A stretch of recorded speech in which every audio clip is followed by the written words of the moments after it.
sa kinabuhi. Juan Kapitulo 6, versikulo 35. Si Jesus miingon kanila, "Ako mao ang pan nga naghatag sa kinabuhi. Ang muari kanako dili nagayod gutomon, ug ang mutuo kanako dili nagayod uhawon."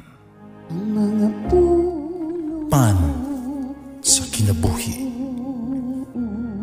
maglikon unta sa mong pagtuo ug gagaka kami sa pagtuman sa imong mahal nga kasuguan.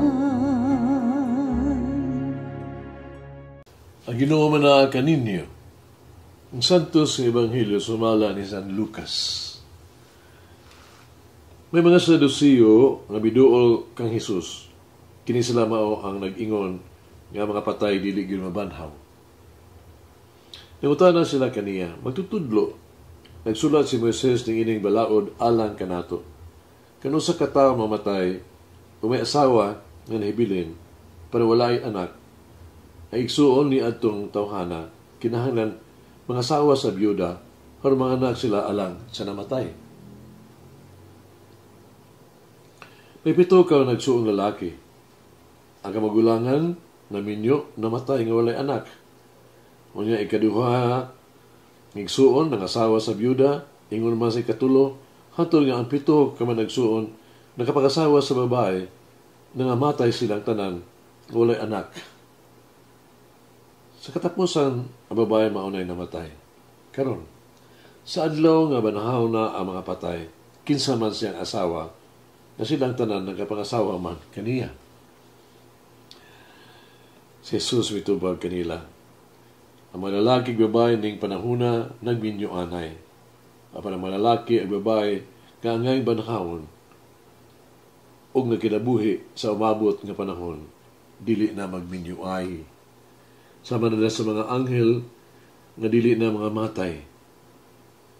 Mga anak sila sa Dios, kay gibanahaw man sila. O gitanaw gayon ni Moises ang pagmatuod nga banahawon ang mga patay.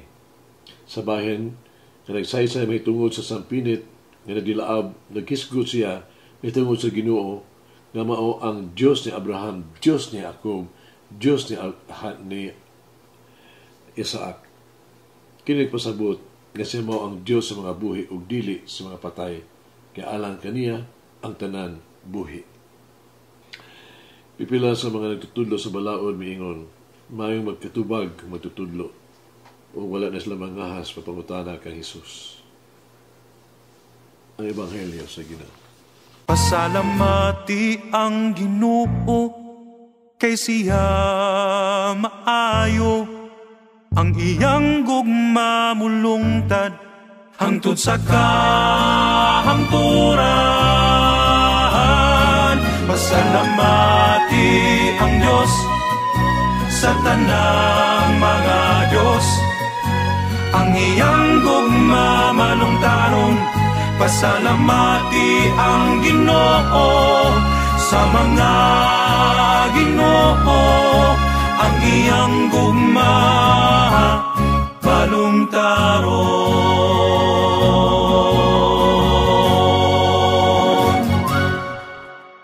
Ang mga Saduceo midawat o misunod sa estrikto kayong paghubad sa sinulat sa mga Torah.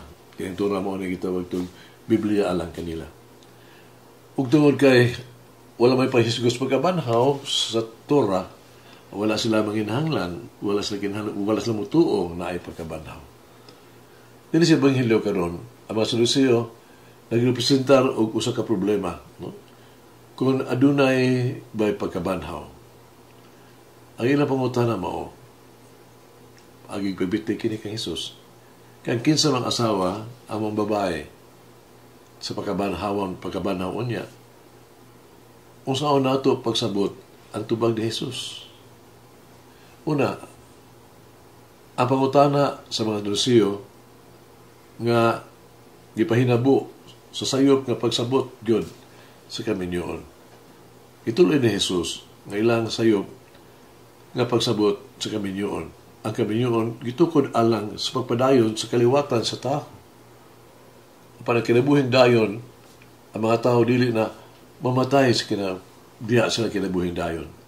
Magkinabuhi sila na sama sa mga anghel. Busa sa maabot na kinabuhi, ang minyoanay dili na kinahanglan. Sa langit, dili na importante ang relasyon pinaagi sa affinity o sa consanguinity sa dugo. Importante kay nakita uban na sa Dios. Hinundumi, ang atong katapusan sa tumong niining kinabuhia, mang pag-uban sa Dios o pag-abot sa langit. O sa pagpuyo nga walay katapusan uban sa Dios. Ato ang kinalabuang kalipay mao ang pagkakita sa Dios, sa naong sa Dios.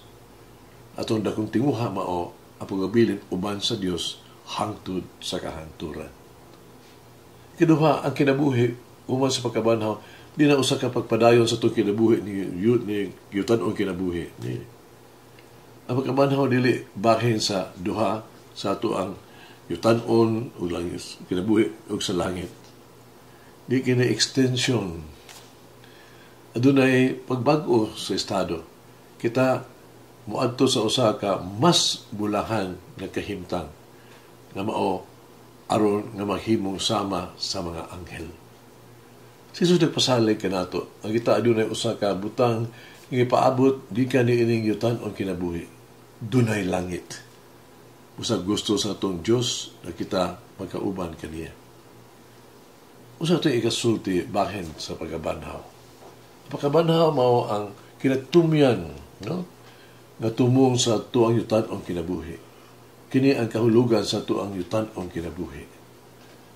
Ang pagkabanhaw mao ang hinungdan ngano nga andam kita mo sakripisyo mag-antos alang sa uban kung nganong magbuhat kita og maayo ng mga butang ning kinabuhi moral, good life. Ngano nga gisunod mao si hinunong gisunod to si Kristo gituman ang iyang mga sugo. Ang pagkabanhaw mao ang atuang paglaom dinhi sa yuta. Kung sa tuang yutan-on kinabuhi, dunay kinabuhing dayon. Ug kini mao ang kinabuhi uban sa Dios. Di sugilanon sa usa ka tawo ulang namatay ang iyang manghod nga lalaki nga gamay, no? Nga natalisig si Arlen. Ang nalibog kay sinabalaka siya pag-ayo. Miduol siya sa iyang inahan, nangutana, Mama, asa man paingon ang ako ang manghod nga bata, kung manghod. Ang inahan ito ba kaniya, siya uba, mibiya ka nato, aron makig-uban kang Jesus. Sa kadlaw niya, nakita niya ni Arlen ang iyang inahan, si mami niya, nga naghilak sa telepono. Nakadungog siya, naniingon siya, nagimingaw kaayo siya anak nga namatay, nga nawala. Diyang yun niya ang iyang inahan. No? Kaya paubos ang telepono, miduol ka niya ang bata. No? Nga, gibutang sa iyang kamot, ang sa bata sa abaga sa iyang inahan. No? O gano'n niyang inahan, Mama, hinundumi, mawala biya, kauban siya ni Jesus. Mayigsoon, hagit kinabuhi. Ang akong kinabuhi, aba sa dalan paingon sa kinabuhing dayon. Unsa pa ang kinahanglan naktong buhaton, ano takos tas kaangkos kinabuhing way katapusan.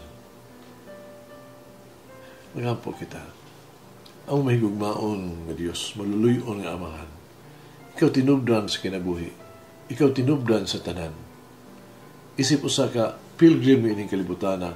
Tuguti ako uban sa imong grasya o giya na makaanggo gayod kung unsa gayod ang akong gusto sa akong kinabuhi. Busa ako masaligon nga mag-am